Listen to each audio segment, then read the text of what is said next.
ہیں جو بڑی دل کو لگتی ہیں، حضرت میاں میر کا مزار اور وہاں نادرہ بیگم کا مقبرہ، ان کے اوپر لکھے ہوئے فارسی کتبات اور فارسی کی ایک ادنا طالب علم ہونے کی حیثیت سے بھی اگر ہم ٹورزم کو کسی جگہ پر بھی بلند مقام پر دیکھنا چاہیں تو ہم اپنے تاریخی آثار کو دکھاتے ہوئے اگر اس زبان سے دور ہوتے جائیں گے تو کیسے دکھائیں گے؟ اس کے بعد ہماری یہاں علاقائی زبانیں خاص سرائکی ہوں اور پھر قومی زبان، جس بھی فیلڈ کے ساتھ تعلق ہو لوگوں کا، خواہ فلم میکنگ کے ساتھ، سوشل میڈیا کے ساتھ یا پرنٹ میڈیا کے ساتھ، کہیں بھی جب تک آپ کی زبان میں شائستگی اور ابلاغ کے لیے بہترین الفاظ نہیں ہوں گے سمجھانے کے لیے، شاید دوسرے کو متاثر کرنے کے لیے ہمارے پاس مواد زیادہ نہیں ہوگا۔ ڈاکٹر نبیلہ جو ہماری کی نوٹ اسپیکر ہیں، انہوں نے اس کے عنوان کے اوپر کوئی بات کرنی ہے، مجھے نہیں معلوم ان کے دل میں کیا ہے، لیکن میں شکریہ ادا کروں گی پروفیسر نعیم مسعود صاحب کا، جنہوں نے اس کو 2 حصوں میں منتخب کیا ہے۔ بدلتی رتوں میں ایسے لگتا ہے جیسے کسی شاعر کا ایک چھوٹا سا مصرع ہو، اس کے اندر ایک ڈیلیکیسی ہے، اس کے اندر ایک نزاکت ہے۔ ہم موسموں کی یا چیلنجز کی یا عصری تقاضوں کے مطابق بات کرنے کی بجائے یا کرنٹ ایشوز کے متعلق کہنے کی بجائے جب ہم بدلتی رتیں کہتے ہیں تو ہمارے اندر کہیں نہ کہیں کوئی نہ کوئی موسیقی جو ہے وہ تار اس کے جھنجھنا اٹھتے ہیں، اور اس کے آگے ہی انہوں نے چونکا دیا یونیورسٹیز کے لیے ایک لمحہ فکریہ اور تھوڑا سا اپنے مخصوص انداز میں ان کے لیے ایک سوال چھوڑ دیا ہے کہ یونیورسٹیز کا یعنی ہائر ایجوکیشن کا اس میں کیا کردار ہے۔ تو گویا ہم زبان کو ایک نئے رنگ، نئے روپ اور ایک نئی دلکشی کے ساتھ آج سنیں گے، اور صرف یونیورسٹیز کا کام ڈگریز دینا نہیں ہے، بلکہ ان ڈگریز کو کس زبان میں کس طریقے سے یہاں کے باسیوں نے ایگزیکیوٹ کروانا ہے، وہ ان کو اس کے ادا کرنے میں ایک شائستگی آنی چاہیے۔ تو اس فکر انگیز گفتگو کے لیے جو سب سے پہلے ہماری ہیں مہمان، وہ یقیناً بہت گہری نظر رکھتی ہیں ڈیجیٹل معیشت پر، مواصلات پر اور ڈیجیٹل دانشوری پر، اور جتنا میں انہیں جانتی ہوں سندھ میں جیسے وہ شاہ لطیف سے، حضرت لال شہباز قلندر سے جتنا پیار کرتے ہوئے انہیں کانفرنسز میں نے دیکھا، بابا بلے شاہ کے کلام کی محبت میں تو گویا ان کی روح گندی ہوئی ہے۔ وارث شاہ کو بھی وہ جانتی ہیں، اور جو ان سب کو جانتا ہے وہ رومی سے دور ہو یا حافظ سے، یہ ہو نہیں سکتا، وہ ثنائی یا عطار سے دور ہو، یہ ہو نہیں سکتا، جن سے متاثر تھے خود مولانا جلال الدین رومی بھی، اور انہیں معلوم ہے کہ ایجوکیشن دینے کے لیے کیسی ایجوکیشن درکار ہے۔ ایک زبان شناس ہونے کی حیثیت سے ہم کیسے اس کو عصری تقاضوں کے مطابق ڈھال سکتے ہیں۔ ہم آج اپنے وہ لفظ جو ہمارے بڑے بولتے ہیں ان کو ہم متروک کرتے جا رہے ہیں،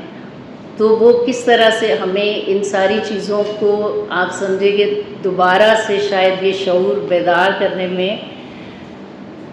کامیاب ہو سکیں، اور خاص طور پر جب ہمارے پاس سننے والے انتہائی بہترین دماغ موجود ہوں۔ Doctor Nabila, professor doctor Nabila, professor and principal and dean oriental college Punjab university. بہت شکر گزار ہوں وطن عزیز کے عظیم سائنسدان، سوجوان، انجینئر، منتظم، پنجاب ہائر ایجوکیشن کمیشن کے سابقہ سربراہ اور جامعہ یونیورسٹی کے بانی و وائس چانسلر اور کامسیٹ اور دیگر بہت سارے اداروں کے لیے نامزد ہونے والی ہستی، بڑے بھائی پروفیسر ڈاکٹر شاہد منیر صاحب جو اس وقت یو ای ٹی کے وائس چانسلر ہیں اور جن کے اشتراک سے آج کی یہ تقریب منعقد ہو رہی ہے، اور بہت قابل احترام پروفیسر ڈاکٹر محمد عمر چودھری صاحب اور پروفیسر ڈاکٹر شاہد فاروق صاحب، محترم شفقت اللہ مشتاق صاحب اور ڈاکٹر عبدالغفار صاحب، ڈاکٹر انجم طاہرہ ڈوگر صاحب اور عزیز طلباء و طالبات، آج کا یہ جو سیمینار ہے، یہ جو موضوع انہوں نے رکھا، جیسے ابھی ڈاکٹر انجم طاہرہ نے کہا کہ وہ بڑا جو اس کا پہلا حصہ ہے وہ بہت کانوں کو بھلا لگتا ہے کہ بدلتی رت میں جیسے شیر کی صورت اور بدلتی رت میں یونیورسٹیوں کا لسانیات کے لیے کردار. تو مجھے اس میں تھوڑی سی گستاخی تو یہ کرنی ہے کہ اس کے عنوان کو تھوڑا سا کچھ یوں کرنا ہے کہ بدلتی رت میں یونیورسٹیوں کا لسانیات و ادبیات کے لیے کردار. کیونکہ لسانیات الفاظ کی سائنس ہے اور ادبیات معنی و مفاہیم کی سائنس ہے، اور ہم پچھلے 191 برس سے معنی و مفاہیم کی تعلیم سے دور ہیں، پچھلی 2 صدیوں سے. کیونکہ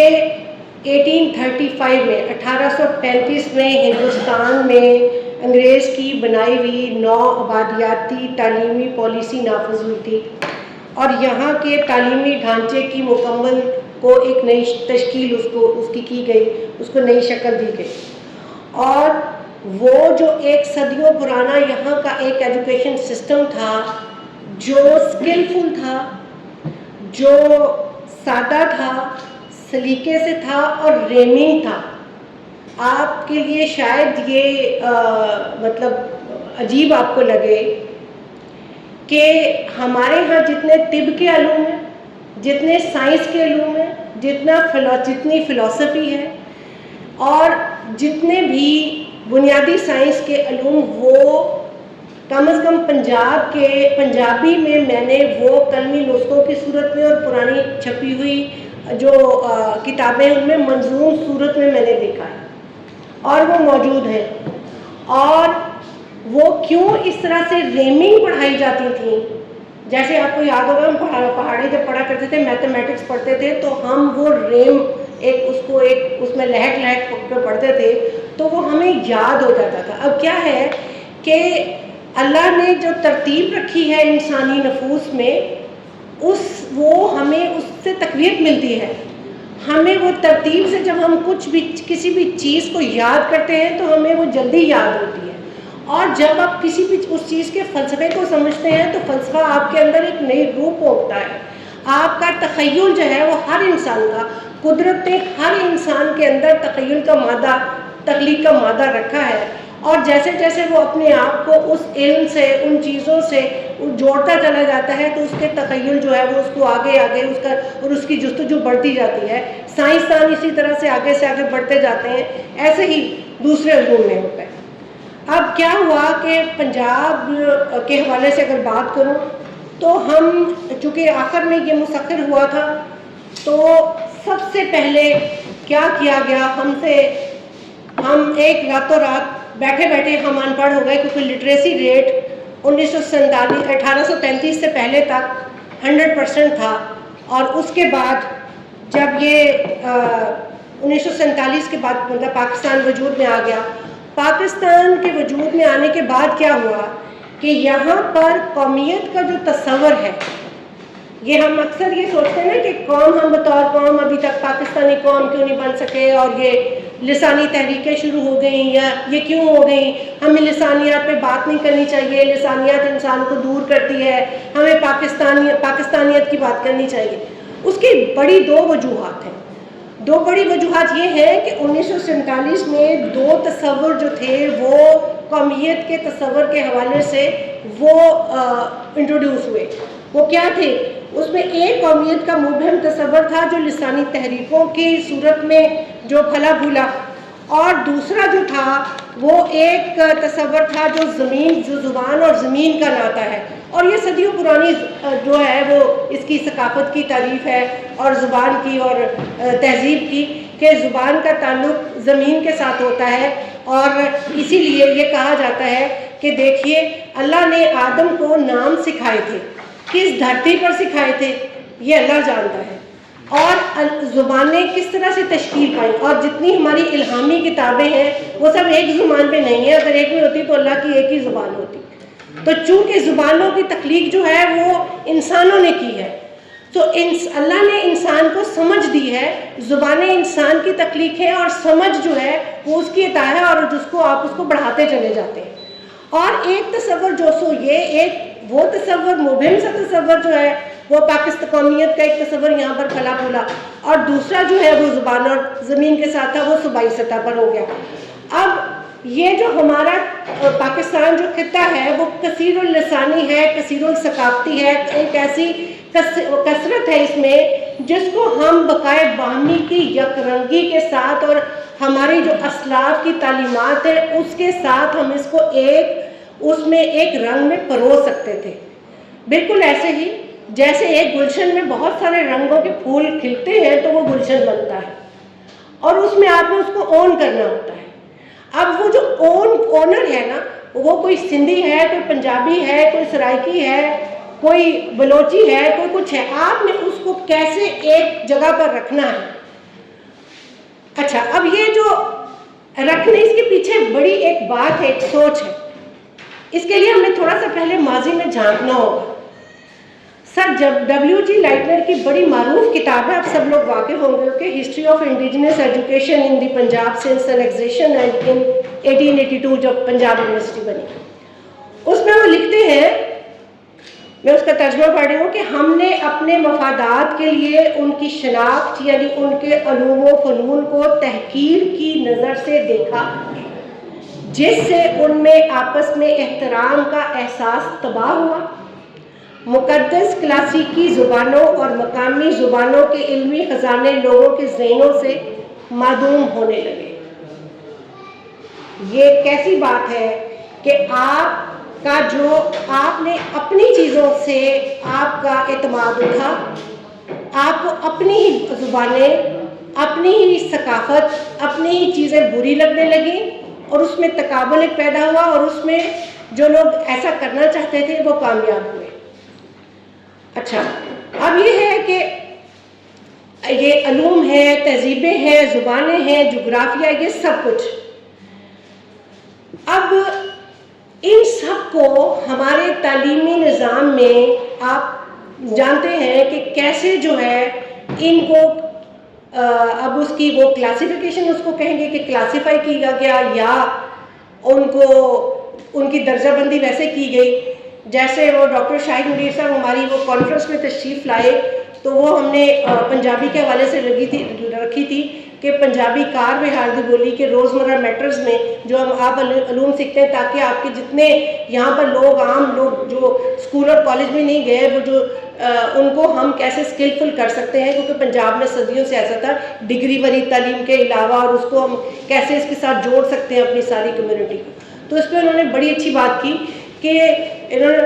پنجابی بولتے ہیں ڈاکٹر صاحب، تو انہوں نے کہا کہ ہم ازی ہوں کیویں کٹے ہو سکتے، تسی چٹھے ہو، تسی چیمے ہو، تسی فلانے ہو فلانے ہو۔ تو یہ جو آئیڈینٹیٹیز، یہ جو کامن، یہ جو آئیڈینٹیٹیز میں جینا ہے، یہ جو تفریق کے ساتھ جینا ہے، اور یہ جو کلاسز میں جینا ہے، یہ جینا کیا اسی ہندوازم کے ورن آشرم کا شاخسانہ نہیں ہے؟ تو یہ ملک جو ایک اس شناخت، مطلب سب کی شناخت کو اون کرتے ہوئے ایک ملک بنایا گیا تھا، تمام لوگوں کی شناخت کو اون کرتے ہوئے ایک ملک بنایا گیا تھا، اس میں یہ ورن آشرم کیسے ہو گیا؟ اس میں یہ کیا یہ وہی سوچ پرویل نہیں ہو گئی؟ اور اس سوچ کو اب اگر ہم نے اس کو آگے بدلنا ہے، بدلتی رت کی بات ہو رہی ہے، تو اس کے لیے ہمیں کیا کرنا ہوگا؟ ہمیں اپنی تاریخ دوبارہ سے مرتب کرنی ہوگی، ہمیں اپنی تاریخ کو دوبارہ سے دیکھنا ہوگا۔ ہم جو کہتے ہیں کہ ہمارا تعلق انڈس سویلائزیشن سے ہے، ہمارا تعلق ہڑپا پنجابیوں کا تعلق جو ہے وہ ہڑپن سویلائزیشن سے ہے، جو کہ موہنجو دڑو سندھ کی انڈس سویلائزیشن کے ساتھ جو ہے وہ جڑی ہوئی ہے، لیکن بات تو اس سے بھی پرانی ہے جس کی طرف ابھی تک دیکھا ہی نہیں گیا۔ وہ ہے کہ اگر آپ نے دریاؤں کی کہانی پڑھنی ہے تو دریا کو اوپر سے نیچے آتے ہیں، نیچے سے اوپر تھوڑی جاتے ہیں۔ تو دریا جہاں سے چلتے ہیں تو دریائے شگھر اور دریائے سندھ ساتھ ساتھ بہتے ہیں، اور دریاؤں کے ارد گرد تہذیب پنپتی اور پھیلتی ہے، اور ان تہذیبوں کو جب آپ دیکھتے ہیں تو آپ کو پھر دیکھنا ہوگا کہ اس پر کون کون سے علوم جو تھے وہ موجود تھے۔ جب آپ ہمارے جو رسم الخط ہے، آپ کو پتہ ہے سندھی کے کتنے زیادہ رسم الخط موجود تھے، میرے خیال بہت سارے لوگوں کو نہیں پتا ہوگا، مثال کے طور پر اگر میں پنجابی کی طالب علم ہونے کے ناطے سے بات کروں تو پنجابی 5 رسم الخط میں لکھی ہوئی میں نے خود دیکھی ہے، کام کیا ہے، اور وہ 5 رسم الخط جو ہیں وہ شاہ مکھی اور گرمکھی تو 2 معروف ہیں، اس میں سندھی رسم الخط بھی ہے، اور اس میں دیوناگری رسم الخط بھی ہے اور رومن بھی ہے، اور اس دیوناگری رسم الخط میں ہمارا اتنا زیادہ سرمایہ جو ہے وہ باہر کی یونیورسٹیز میں جا چکا ہے. اور مجھے اس کا ادراک کب ہوا جب میں نے آکسفورڈ یونیورسٹی جو پچھلے 2019 سے جو وہ لینگویج کی وہ جو مینیوسکرپٹس کی ایک ورکشاپ کرا رہی ہے 15 دن کی، جب میں نے اس میں پارٹیسپیٹ کرنا شروع کیا. آپ بہت سارے لوگوں کو یہاں پتہ ہی نہیں ہوگا کہ ہمارے جو کلمی نسخے ہیں، مینیوسکرپٹس یعنی ہاتھ سے لکھی ہوئی کتابوں کی مکمل فہرستیں ہی موجود نہیں ہیں. ہمارا کتنا جو ہے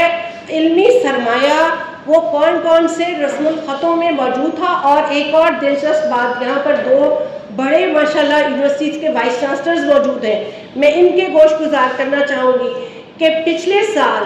کیمبرج اور آکسفورڈ یونیورسٹی نے ایک بڑا پروجیکٹ دے کر جو ہمارے کلمی نسخے ہاتھ سے لکھے ہوئے جو کلمی نسخے تھے، جتنا علم تھا یہاں پر دیوناگری میں، فارسی رسم الخط میں، وہ سارے کا سارا ایک پروجیکٹ کی صورت میں انہوں نے ان دونوں یونیورسٹیز کے اشتراک سے وہ یہاں پر سے اسکین کر کے لے جایا جا چکا ہے. وہ یہاں پر جو 1000 کا کلمی نسخہ ملتا ہوتا تھا، وہ ان سب کی کاپیز جو ہیں وہ چلی گئی ہیں. اور اسی سال سپٹمبر میں جو برٹش کولمبیا یونیورسٹی ہے وہ سب کانٹیننٹ کے ان کلمی نسخوں پر کو سامنے رکھتے وہاں پر ایک کانفرنس کرنے جا رہے ہیں. ہمارے تو یہاں بہت سارے لوگوں کو کلمی نسخوں کا ہی پتہ نہیں ہے. تو ان کلمی نسخوں میں ہے کیا؟ ان کلمی نسخوں میں یہاں کا علم ہے،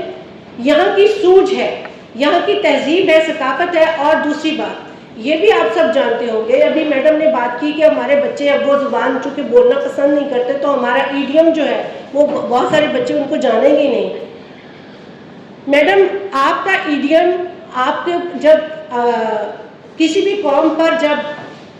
کو کنٹرول کرنا ہوتا ہے تو سب سے پہلے 2 چیزیں وہاں کی اکٹھی کی جاتی ہیں، آپ کا لوکل ایڈیم اور آپ کی فوک ٹیلز. یہ 2 وہ ایک آئینہ ہے جس کے ذریعے سے آپ وہاں کے لوگوں کی سماجی نفسیات کو جان سکتے ہیں. تو انگریز نے ہم کہتے ہیں کہ یہاں پر سب سے زیادہ جو ہمارا محاورہ ہے، ہمارے ایڈیومیٹک سینٹینسز اور ہمارے پرووربس کٹے کیے، تو انہوں نے ان سب کو اکٹھا کیا، ہماری نفسیات کو جانا. اور آپ اگر وہ تب کی لکھی ہوئی جو کہانیاں ہیں نا، جو اورل ٹریڈیشنز ہیں،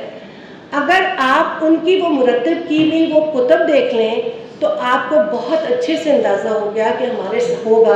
ساتھ ہوا کیا. ترقی تو ہوئی بظاہر، لیکن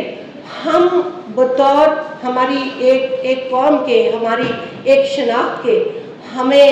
وہ پنجابی میں کہتے ہیں نا سانو سن کتوں لگی ہے، ہمیں چوٹ کہاں سے پہنچی ہے، ہماری شناخت کہاں سے ادھڑی ہے، یہ آپ کو اس سے اندازہ ہو. اور یہاں میں یہ ذکر بھی کرنا چاہوں گی کہ لسانیات کا جو ہماری ہائر ایجوکیشن کمیشن ہے، اس میں لسانیات اور ادبیات کو کہاں رکھا گیا. آپ پچھلی ان کی پالیسی اٹھا کر دیکھ لیجئے،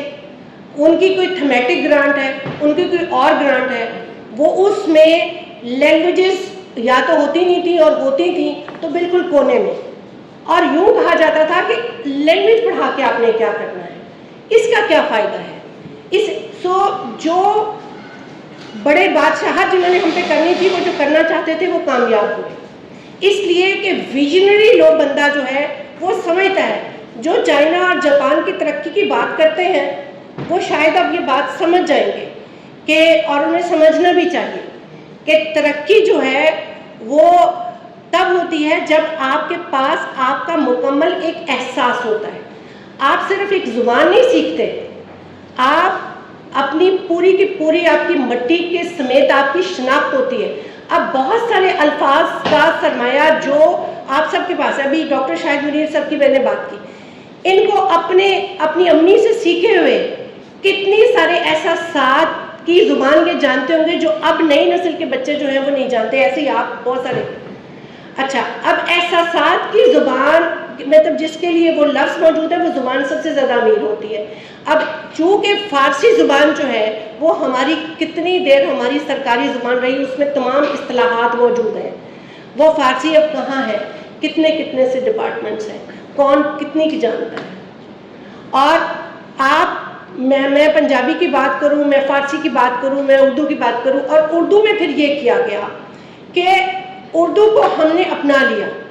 ٹھیک کیا. وہ یہ ایک اور طرح سے بحث بھی جو ہے وہ اس طرف نہ چلی جائے، میں اس طرف نہیں کرنا چاہ رہی، لیکن کیا اردو کو اس طرح سے لاگو کیا گیا؟ جب آپ انٹرنیشنلی جب ہم جاتے تھے مطلب سرچ کرتے ہیں تو اردو کے ساتھ ہی ہندی لکھا ہوا ہوتا ہے، تو وہ جو ایک کانسیپٹ پاکستانیت کا ایک کانسیپٹ ہے وہ مجھے تو بہت اچھا لگا تھا. جب 2018 میں وہاں گئی، سویڈن گئی پوسٹ ڈاک کے لیے اپسالا، تو وہاں ہندی کے ساتھ اردو لکھا ہوا، تو مجھے بہت عجیب لگا. تو میں نے اپنے پروفیسر سے کہا بھی کہ یہ تو ہندی ہے، تو انہوں نے کہا ہاں رسم الخط ہی کے تو فرق ہے. اچھا، اب دیکھیے کہ یہاں پر کیا تصور ہے اور وہاں پر انٹرنیشنلی کیا تصور ہے. آپ کیا کرنا چاہتے ہیں، اور کیا آج کے اس دور میں، اب ڈیجیٹل اس دور میں، کیا آپ یہ سب کچھ کر سکتے ہیں؟ اور اب اس میں اپنی بات کو سمیٹتے ہوئے ایک اور بات کہ زبان کتنی امپورٹنٹ ہے اور ادبیات کتنی امپورٹنٹ ہے. زبان آپ کو بیانیہ بنانے میں مدد دیتی ہے، یہ ریڑھ کی ہڈی ہوتی ہے. اور ریڑھ کی ہڈی آپ تب بنا سکتے ہیں جب آپ اس کے سارے پروورب سے، آپ اس کے ایڈیم سے واقف ہوں. آپ اس کے تمام معنی کا مفہوم الفاظ کے معنی کو اس کی روح سمیت جانتے ہوں. معنی تو ہمیں پڑھائے ہی نہیں گئے، معنی کا علم تو ہم سے دور رکھا گیا، کیونکہ ہم نے رٹانا ہے، یاد کرانا ہے، امتحان پاس کرانا ہے اور بس. جبکہ علم تو سکھانا ہوتا ہے، سیکھ کے آپ کے اندر جستجو بڑھتی ہے، آپ آگے جو ہے اس کی سوچنا شروع کرتے ہیں، جبکہ ہم ایسا انفارچونیٹلی نہیں کر پائے. تو جناب، ذہن سازی ایک مکمل صنعت ہے. اس کے اوپر اس کو ایک نیا نام چائنیز یونیورسٹیز نے پروپیگنڈا اسٹڈیز کا دیا ہے، اور یہ گو ہمارے کلچر میں یہ نام بہت عجیب سا لگتا ہے، لیکن یہ آپ اس کو کوئی بھی نیا نام دے دیں، آپ کو اپنی زبانوں کی طرف آنا پڑے گا. اگر آپ ذہن سازی کو ایک صنعت سمجھتے ہیں، اور اگر آپ اس کو سمجھتے ہیں تو اگر آپ بادشاہت کرنا چاہتے ہیں، اگر آپ واقعی بادشاہت کرنا چاہتے ہیں، تو آپ کو لسانیہ زبان بھی جاننی پڑے گی اور معنی مفاہیم کا علم بھی دینا پڑے گا، ادبیات بھی سکھانی پڑے گی، اس لیے کہ بادشاہت کے گر جو ہے وہ مفاہیم میں ہوتے ہیں. اور بڑا اچھا ایک مزے کا شعر مجھے یاد آ رہا ہے کہ غیر نے تجھ کو جاں کہا، سمجھے بھی کہ کیا کہا، یعنی کہ بے وفا کہا، جان کا اعتبار کیا. تو یہ جب معنی کا مفہوم نہیں جانیں گے تو آپ کچھ نہیں کر سکتے. اور اس کے بعد آج کل کے یہ جو ابھی تازہ ہم نے جو ماحول دیکھا ہے سب کو، تو اس پہ میں اقبال کو ہم کیسے پیچھے چھوڑ سکتے ہیں. یہ جو نیو ورلڈ آرڈر کی تشکیل اب ہم سب دیکھ رہے ہیں، اور سب بڑے بڑے اکابرین یہاں پر بیٹھے ہیں، جہاں پر کچھ سال پہلے تک سن 2000 میں کلیش آف سویلائزیشن کی بات ہوئی تھی کہ جناب، اور وہ بھی ایک خاص دھڑے سے ایک اس بڑی جو ریاست ہے اس نے کتاب لکھوائی گئی تھی، وہ وہاں کے رائٹسٹ سے، اس کے ہنٹنگٹن سے، کلیش آف سویلائزیشن. تو اب یہ جو اب صورتحال ہے اس کو دیکھ کے نا مجھے اقبال کا شعر یاد آیا کہ دنیا ہے پھر مارکہ روح و بدن پیش، دنیا کو ہے پھر مارکہ روح و بدن پیش،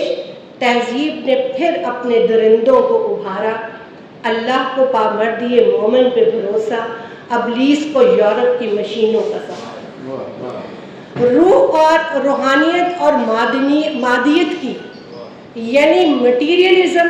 اور اسپرچولزم، اس کو سمجھے بغیر آپ اپنا تعلیمی نظام کو، اپنی تعلیمی پالیسی کو آپ نہیں آگے بڑھا سکتے، اور آپ کو نہیں بڑھانا چاہیے. اور اگر ہم یہ چاہتے ہیں کہ ہم خود کو روشن کر کے دنیا کی قوموں اقوام کے ساتھ دنیا کے مقابل کھڑے ہو سکیں، تو ہمیں اس کے بارے میں سوچنا ہوگا، سنجیدگی سے سوچنا ہوگا، اور ہمیں آرٹ آف ایکسپریشن پہ اس کو فوکس کرنا ہوگا. اور ایک آپ نے ڈاکٹر صاحب آپ کے انجینئرنگ کی یہ ایک ٹرم ہے supply chain management. Supply chain management جو ہے وہ سوشل چین مینجمنٹ بھی تو ہو سکتی ہے. تو سوشل چین مینجمنٹ کے لیے ہمیں لسانیات و ادبیات کی طرف ہمیں غور کرنا چاہیے اور ہمیں آگے بڑھانا چاہیے اس کو, اور اس کو بدل کر ہم قومیت اور وطنیت کے تصور میں ہم آہنگی پیدا کر سکتے ہیں اور پاکستانیت کے تصور کو روشن کر سکتے ہیں. بہت شکریہ.